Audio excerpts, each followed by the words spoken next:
पाहि पद्मप्रिये देवी पाहि पद्मिनी सर्वदा पाहि पद्मप्रिये देवी पाहि पद्मिनी सर्वदा पाहि पद्मालये लक्ष्मी पाहि पाहि वरप्रदे श्रीलक्ष्मीर्मोक्षलक्ष्मीश्च जयलक्ष्मी सरस्वती इत्याद्यनेकरूपैर्मां पाहि पाहि वरप्रदे पाहि पाहि वरप्रदे श्रीरूपिणी नमस्तुभ्यं भूरूपिणि सुरेश्वरी दुर्गारूपिणि मां नित्यं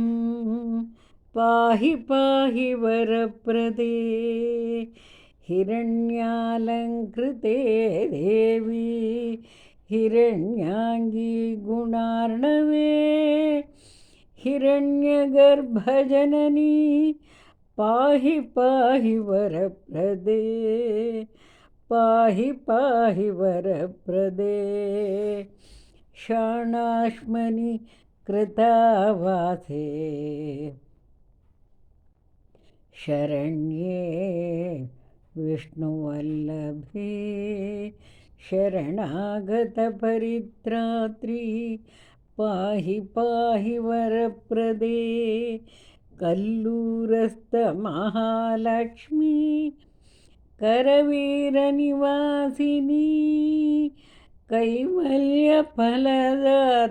त्वं पाहि पाहि वरप्रदे कैवल्यफलदात्री त्वं पाहि पाहि वरप्रदे सिंहास्य वल्लभे लक्ष्मी दैत्यव्यूहविघातिनी सिंहारूढे हरिभक्तिं च पाहि पाहि वरप्रदे सर्वज्ञे सर्ववरदे सदा मयि दयां कुरु दत्त्वा मे हरिभक्तिं च पाहि पाहि वरप्रदे इदं स्तुत्यष्टकं देव्याः यः पठेत्